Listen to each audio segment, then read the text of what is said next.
नमस्कार, बिंदास व्यक्तित्व कार्यक्रम में आप सबका स्वागत है। मैं अमरीश कुमार और आज के कार्यक्रम में मेरे साथ बिंदास व्यक्तित्व हैं श्रीमती ममता राकेश जी, विधायक भगवानपुर। नमस्कार। बिंदास व्यक्तित्व में जैसे कि हम प्रश्न पूछते हैं तो प्रश्न होते हैं, किसी भी एक समस्या को लेकर के हम प्रश्न लेते हैं और उस समस्या का निराकरण उस व्यक्तित्व द्वारा किस प्रकार किया गया है उसको हम लेते हैं। जैसा कि सर्वविदित है, ममता राकेश जी का जीवन अपने आप में एक चुनौतीपूर्ण जीवन रहा है और पारिवारिक स्थितियां भी उनके प्रतिकूल रही हैं। उसके बावजूद भी वो आज शिखर पर हैं। इस पूरे प्रकरण में उन्होंने किस तरीके से स्ट्रगल की है, उनसे हम जानेंगे आज। देखिए, आपने मुझसे पूछा है कि पारिवारिक जीवन में आपको संघर्षों का सामना करना पड़ा, तो निश्चित रूप से संघर्ष के बिना कोई हमें सफलता नहीं मिलती, मेरा ये मानना है। ईश्वर भी हमारी परीक्षा लेते हैं और संघर्षपूर्ण परिस्थिति मेरे सामने आई। जिस समय जिस किरदार में मैं रही, मेरे पति स्वर्गीय सुरेंद्र राकेश जी रहे, बहुत अच्छी तरह से अपना कार्य कर रहे थे, लेकिन शायद ईश्वर की यही इच्छा थी कि भयंकर बीमारी के वो शिकार हुए और असमय मृत्यु के शिकार हुए। उस समय जितना समय मैंने उनके साथ बिताया, जो उनसे सीखा अपने पति से, उसे ही अपने जीवन में ढालने का प्रयास किया और अपने जीवन को पूर्णतया मैंने परिवर्तन कर लिया और जनता के प्रति समर्पित कर दिया।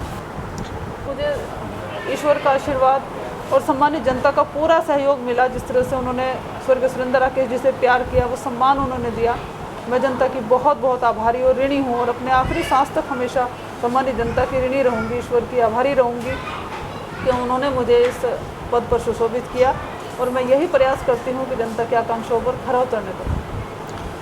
जिस तरीके से आपने अपने जीवन में अध्यापक का भी एक दायित्व निभाया और अध्यापक का दायित्व निभाने के बाद आपने राजनीति में ये प्रवेश किया, तो बहुत सारे यहाँ पर मगरमच्छ बैठे हुए हैं। मगरमच्छ मैं इसलिए कह रहा हूँ क्योंकि बहुत अपने आप को सुपीरियर मानने वाले लोग इस समाज में हैं। जहाँ पर हम नेताओं की बात करते हैं तो वहाँ पर अपने आप को स्टेबल करना, वहाँ पर अपनी एक विशिष्ट पहचान बनाना, और यहाँ तक कि माना जाता है कि मुख्यमंत्री जी तक आप सीधे अपनी बात पहुँचाते रहे हैं, तो किस तरीके से आप उस चुनौती को मानते हैं? आप देखिए, हमारा परिवार राजनीति में कोई नया परिवार नहीं है।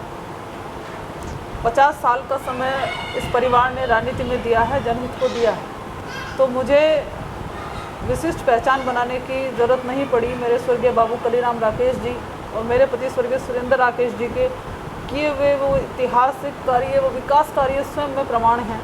और आज मैं बहुत आभारी हूँ परमपिता परमात्मा की, अपने बाबूजी स्वर्गीय कलीराम राकेश जी का आशीर्वाद, मेरे पति स्वर्गीय सुरेंद्र राकेश जी के किए हुए वो तमाम विकास कार्य खुद ब खुद पहचान बताते हैं, जिनसे उन्हें विकास पुरुष की उपाधि प्राप्त हुई। लोगों ने उन्हें विकास पुरुष के रूप में देखा और आज ये उन्हीं की किए हुए विकास कार्यों का परिणाम है कि मैं यहाँ पर हूँ। और मेरी यही प्रयास हर समय रहता है कि उन्हीं कार्यों को आगे बढ़ाने का काम करूँ। आपने कहा कि आप इस समय भी शिखर पर हैं, तो हमारा परिवार का भी और हमारी पार्टी का भी यही मुद्दा हमेशा से रहा है कि विकास डेवलपमेंट को लेकर के हम लोग आगे बढ़ने का काम करते हैं। जनहित के मुद्दों पर हम आगे बढ़ने का काम करते हैं और सत्य के लिए अगर हम सच का साथ देने की कोशिश करते हैं, सत्य के लिए अड़ना और डटना मेरे परिवार की भी खासियत रही और मैं परवाह नहीं करती परिणाम की क्या होगा। हमें वास्तव में गरीब जनता के लिए, चाहे अमीर हो चाहे गरीब, न्याय के लिए मैं हमेशा डटकर खड़ी रहूँगी उन लोगों के साथ, चाहे गरीब हों, शोषित हों, पिछड़े हुए हों, सर्व समाज के साथ मेरा यही प्रयास रहता है कि उनके हक की लड़ाई लड़ूँ, उन्हें न्याय दिलाऊँ और विकास कार्यों के लिए हमेशा डट करके काम करने का काम करूँ।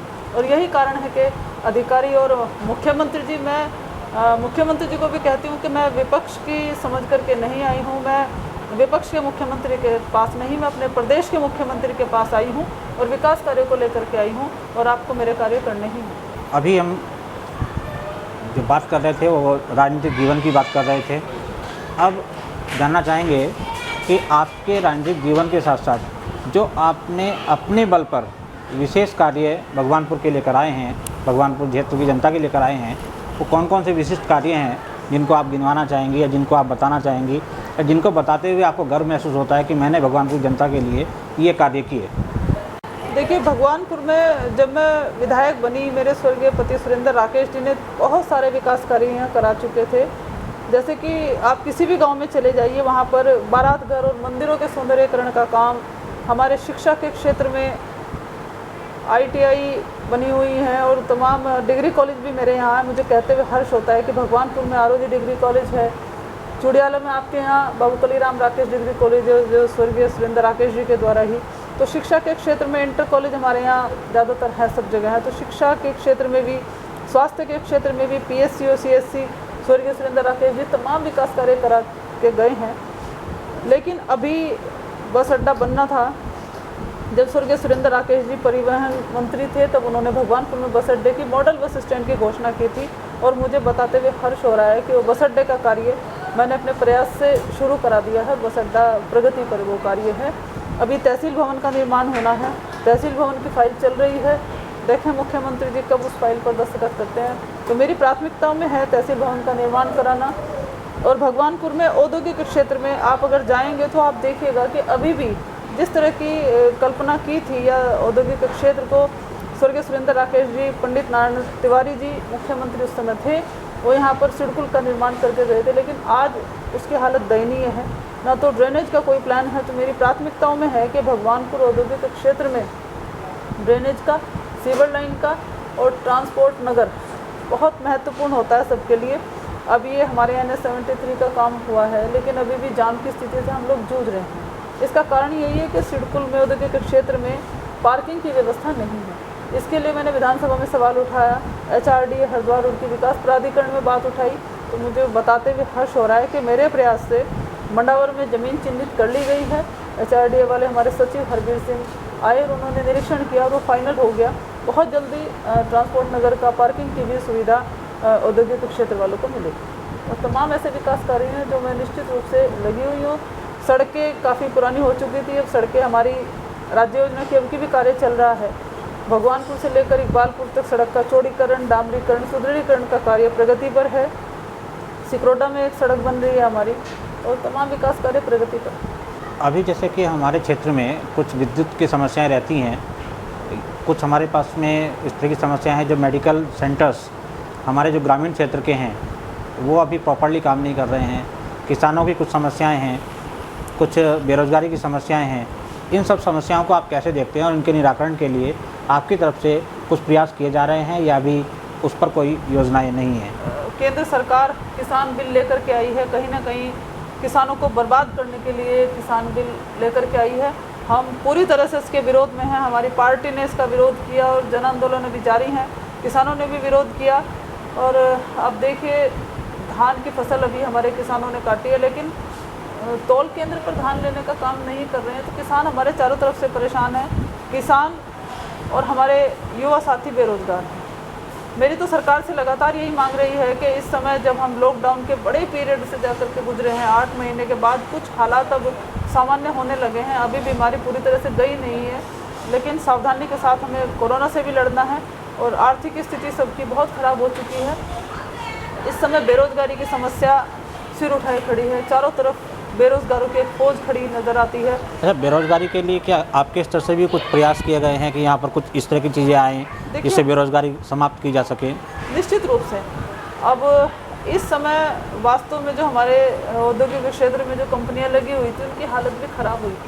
धीरे धीरे वो भी अपने आप को इस्टेब्लिश कर रही हैं, स्थापित कर रही हैं। समस्या का तो सामना करना ही होगा, लेकिन सरकार से हमारी अपेक्षा रहती है जिस तरह से अभी प्रधानमंत्री स्वरोजगार योजना, मुख्यमंत्री स्वरोजगार योजना, तो मेरा ये आग्रह है कि सरकार लगातार लोन की बात करती है। सरकार चाहती है कि देश का हर युवा, हर नागरिक कर्ज के बोझ के तले दब जाए। तो मेरी ये प्रमुखता से मांग है कि किसानों का कर्ज माफ़ी पूरी तरह से की जानी चाहिए। जिस वादे को करके जनता के साथ, किसानों के साथ नरेंद्र मोदी जी देश के प्रधानमंत्री बने थे, उन्होंने स्पष्ट रूप से कहा था कि देश को किसानों की कर्ज माफ़ी करेंगे। किसानों की आय तब बढ़ेगी जब वो कर्जे से मुक्त होंगे। पहली बात तो किसानों की पूर्णतः कर्ज माफ़ी सरकार को करनी चाहिए और किसानों को बिजली का बिल माफ़ करना चाहिए। निःशुल्क बिजली हर किसान को, हर गरीब को मिलनी चाहिए। मेरी प्रमुखता से सरकार से यही मांग है। तो मेरा एक प्रश्न है मैम, जैसे कि आपने अभी कहा कि निःशुल्क बिजली मिलनी चाहिए, निःशुल्क पानी मिलना चाहिए, अच्छी बात है, किसानों का कर्ज माफ़ होना चाहिए, लेकिन कहीं ना कहीं ये क्या ऐसा नहीं कि हम किसी चीज़ को बार बार किसी चीज़ को कुछ दे करके उनको कुछ अपंग बना देंगे हम। नहीं, देखिए ऐसा। मैंने फिर कहा है, जो हमारे छोटे ज़मींदारों की बात नहीं कर रही हूँ। आप देखिए हमारे देश के प्रधानमंत्री जी, अंबानी जी का, अडानी जी का और देश के धनाढ्य लोगों का, बिजनेसमैन का लोन माफ़ कर रहे हैं, जबकि वहाँ ज़रूरत नहीं है। ज़रूरत है हमारे देश के किसान को। किसान हमारे देश का अन्नदाता है, और हमारे देश की सीमा पर अगर जवान है वो भी वही अन्न खाता है जो हमारा किसान सर्दी गर्मी बरसात सह करके, भरी सर्दी में बरसात में किसान खेत में खड़ा होकर के अपनी फसल तैयार करता है। तो उसको तो छूट मिलनी ही चाहिए, उसको सुविधा मिलनी ही चाहिए। बहुत बहुत धन्यवाद ममता राकेश जी का। वो हमारे साथ जुड़ी कार्यक्रम में बड़े ही बेबाक तरीके से उन्होंने अपने विचार हमारे समक्ष रखे, और बहुत ही निर्भीकता से उन्होंने बहुत सारे मुद्दों पर बहुत सारी अच्छी बातें की, तो कहीं बहुत सारी बातें कुछ लोगों को चुभने वाली भी थी। आज के कार्यक्रम को यहीं समाप्त करते हैं। नमस्कार, जय हिंद, जय भारत।